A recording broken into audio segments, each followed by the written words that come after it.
আমাদের হঠাৎ করে বৃষ্টি বিলাস শুরু হলো। সবাই আমরা এখন দুপুরে লাঞ্চ করছি। একদম কিছুক্ষণের জন্য বৃষ্টি নামছে, আমরা খাবো, খেতে বসবো। আর এই সময় বৃষ্টিটা নেমে পড়লো, সাধারণ ভাবে আসলো এই মাত্র।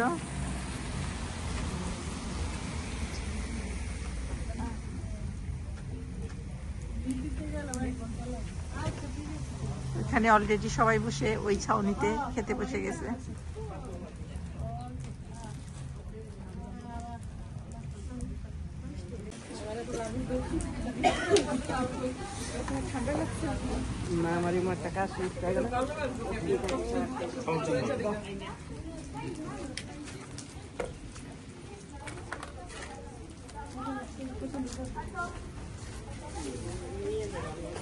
ভাবি একটা রুমা ভাবিকে দেন।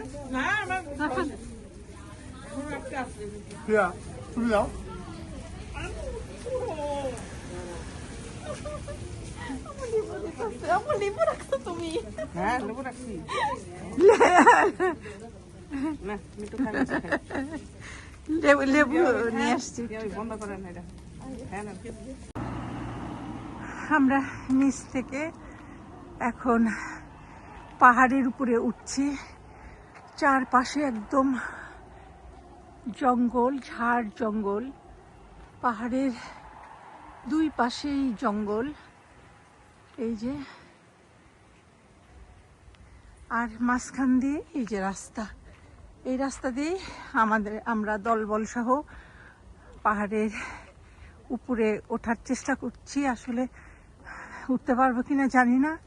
অলরেডি সবাই হাঁপিয়ে গেছে।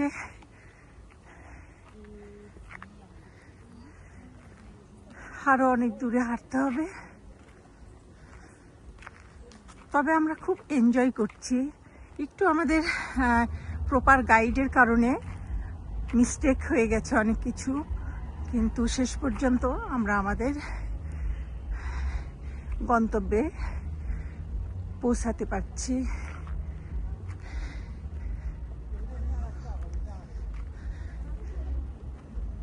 ঠিক পাহাড়ের উপরে একটা কনসার্ট হচ্ছে, চারপাশে অসংখ্য মানুষ। আর যেহেতু আজকে সানডে, এই জন্য পাহাড়ের উপরে একদম জমজমাট কনসার্ট চলতেছে। এই বাড়িঘরগুলি পাহাড়ের উপরে কি চমৎকার ভাবে তৈরি করা হয়েছে। অনেক উঁচু পাহাড়।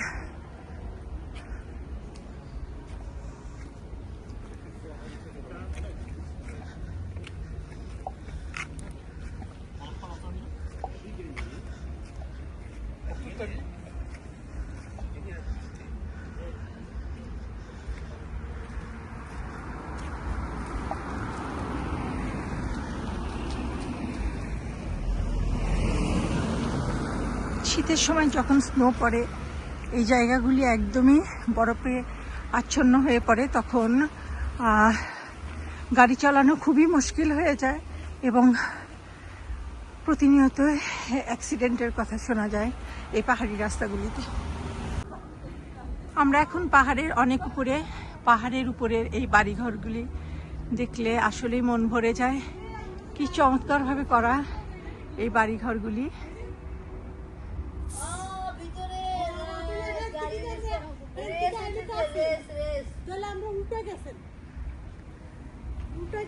এই তো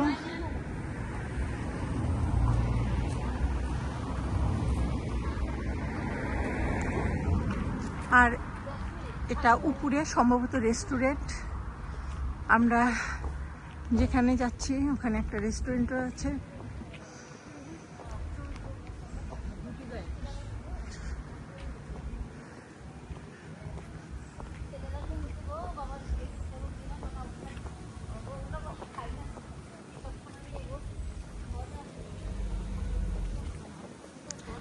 পাহাড়ের মাঝখান দিয়ে এরা রাস্তাটা তৈরি করেছে, দুই পাশে পাহাড় আর মাঝখান দিয়ে রাস্তা। এই যে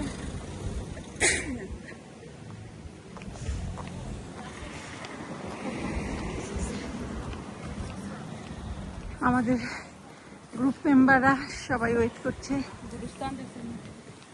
এটা আচ্ছা, পাহাড়ের উপরে একটা কবরস্থানও আছে, এটা কবরস্থান খ্রিস্টানদের। এই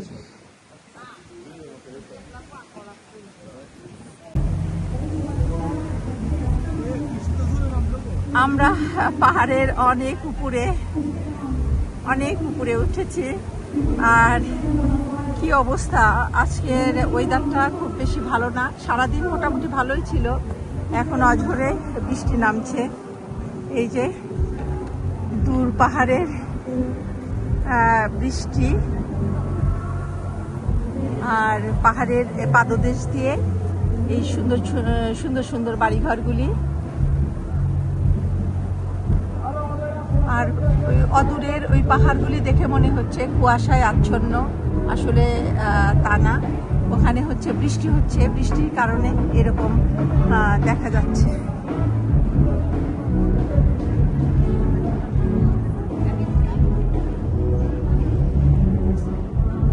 আর আমাদের এই যে টিম মেম্বাররা, তারা একটা গাছের নিচে আশ্রয় নিয়েছে, একটু চা কফি খাবে।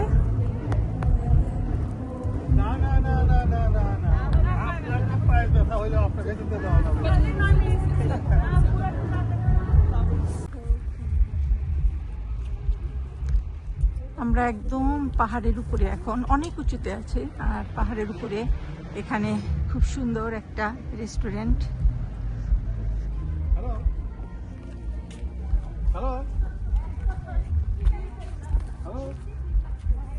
যে লিফট দিয়ে নিচে যাচ্ছে, ও পাহাড়ের মানে একদম পাহাড়ের উপর থেকে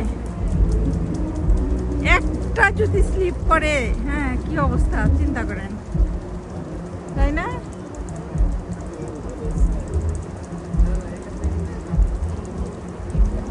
ও মা, কি মানে মানে জীবন হাতে নিয়ে যাচ্ছে।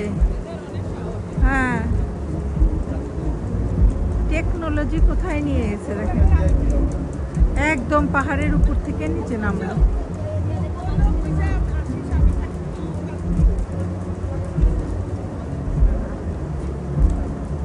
ভাবি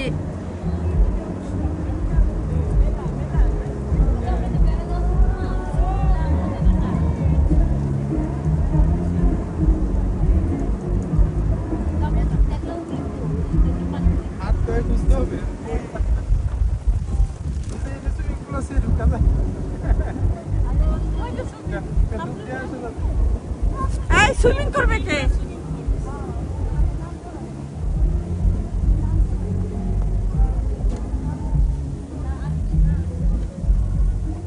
কি দারুণ একটা জায়গা।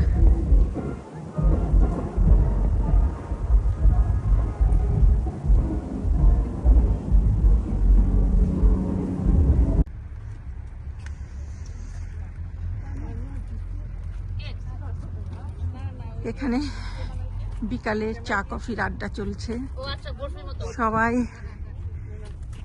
পাহাড়ের চূড়ায় বসে চা কফি খাচ্ছে।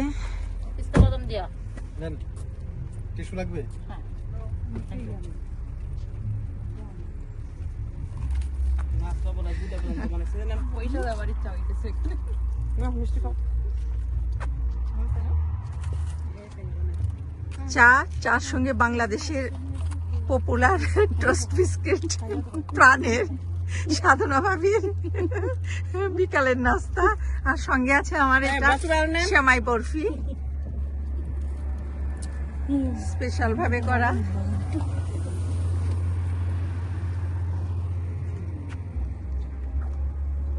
মাইদা কেমন হয়েছে মিষ্টি?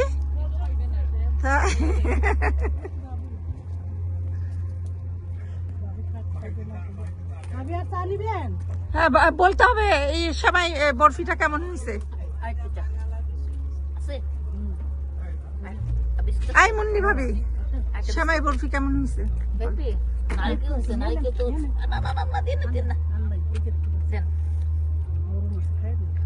বললেন না কেমন হয়েছে? হ্যাঁ সুন্দর হয়েছে, মজা হয়েছে। নারকেল তো একটু আল্লাহ ভয় পাই, একটু গ্যাস ট্যাস হয়ে গেলে না কিচ্ছু হবে না। না মজা হয়েছে। আজকে আমরা ঘুরতে এসেছি বেলজিয়ামের স্পা সিটিতে। আর এই স্পা সিটিতে এসে আমরা সবাই মিলে দলে বলে পাহাড়ের একদম উঁচুতে উঠে গেছি, এবং পাহাড়ের এই উঁচুতে এমন সুন্দর একটা পরিবেশ, যেটা মানে মনোমুগ্ধকর একটা পরিবেশ। এখানে এই যে উপরে দেখা যাচ্ছে, এটা কিন্তু একটা সুইমিং পুল, এবং এই সুইমিং পুলে যেতে হলে এখানে টিকিট করে যেতে হয়। অনেক উঁচুয়, আমরা এখানে গেলাম না, তবে আমরা এই চারপাশ দিয়ে ঘুরেছি, অনেক এনজয় করেছি, অনেক ভালো লেগেছে। স্পা সিটিকে মানে বেলজিয়ামের একটা খুব সুন্দর সিটি বলা হয়। এটা আসলে আজকে আমরা এসে স্বচক্ষে দেখে আমরা বুঝতে পারলাম সত্যি কেন এই সিটিকে খুব সুন্দর একটা সিটি বলা হয়ে থাকে। এখানে চারপাশে পাহাড়, এবং পাহাড়ের মাঝখান দিয়ে রাস্তাগুলি। আর সবচেয়ে বড় কথা কি, এই স্পা সিটির নামকরণ অনুযায়ী বেলজিয়ামের এই স্পা পানিটি মানে সাপ্লাই আমরা পেয়ে থাকি। এই স্পা সিটি থেকে এই স্পা পানিটি সারা বেলজিয়ামে, মানে বেলজিয়ামের সমস্ত মানুষ এই পানিটি মানে পেয়ে থাকে আর কি। এবং এটা অনেক পপুলার একটা পানি, বেলজিয়ামের কয়েকটা পানির মধ্যে এটা একটা পপুলার পানি। এভিয়ান যেমন ফ্রান্সের পপুলার পানি, স্পা তেমনি বেলজিয়ামের পপুলার পানি। আশা করি আজকের এই ভিডিওটি আপনাদেরও ভালো লাগবে। আমরা এখন অলরেডি নেমে পড়বো পাহাড় থেকে, সবাই ওয়েট করছে, আমরা নিচের দিকে যাচ্ছি।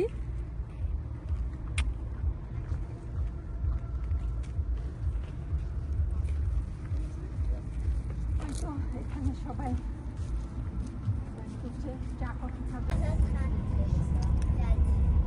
সারাদিন আজকে আমরা অনেক মজা করলাম, অনেক ঘোরাফেরা করলাম, এবং অনেক জায়গা ঘুরে ঘুরে দেখলাম। সবাই খুব এনজয় করেছি, সবাই ভীষণ ক্লান্ত, এতটাই ক্লান্ত যে বোঝানো যাবে না। স্পা আসলে খুব সুন্দর একটা জায়গা, অনেক দিনের ইচ্ছা ছিল এখানে আসবো, আজকে সে আসা হলো। আজকে ওয়েদারটা যদিও খুব একটা অনুকূলে ছিল না, 7টার পর থেকে বৃষ্টি হয়েছে, কিন্তু আমরা যতক্ষণ পর্যন্ত ঘুরেছি ততক্ষণ পর্যন্ত খুব সুন্দর একটা ওয়েদার ছিল। আমরা খুব এই ওয়েদারে এনজয় করেছি। ঠান্ডা ঠান্ডা একটা ভাব ছিল, সেই সাথে আমাদের একদম সকালের ট্রেনের মধ্যে সকালের নাস্তা আমরা করেছি, অনেক মজা করে দুপুরে লাঞ্চ করেছি, বিকালে চা কফির আড্ডাটাও পাহাড়ের একদম চূড়ায় বেশ জমে উঠেছিল। খুব মজা করে চা কফি খেয়েছি গল্প করতে করতে। তাই আশা করি আজকের ভিডিওটি আপনাদেরও ভালো লাগবে। In de zone van Brussel. De trein houdt halt in Brussel Noord, Brussel Centraal, Brussel Zuid en gaat daarna verder richting Oostende. Dus halt Brussel Noord. Chers voyageurs, nous arrivons à la zone de Bruxelles. Ce train fera arrêt à Brussel Nord, Brussel Central, Brussel Midi et continuera vers Ostende, car terminus. Premier arrêt, Brussel Nord. আশা করি আজকের ভিডিওটি আপনাদেরও ভালো লাগবে। যদি ভালো লেগে যায় প্লিজ একটা লাইক দিয়ে আমাদের ভিডিওটি শেয়ার করে আমাদের পাশে থাকবেন। সেই সাথে আমাদের চ্যানেলটি সাবস্ক্রাইব করার রিকোয়েস্ট রইল। দেখা হচ্ছে নেক্সট ভিডিওতে নতুন কোনো পর্ব নিয়ে। সবাইকে আল্লাহ হাফেজ, বেলজিয়ামের ব্রাসেলস থেকে।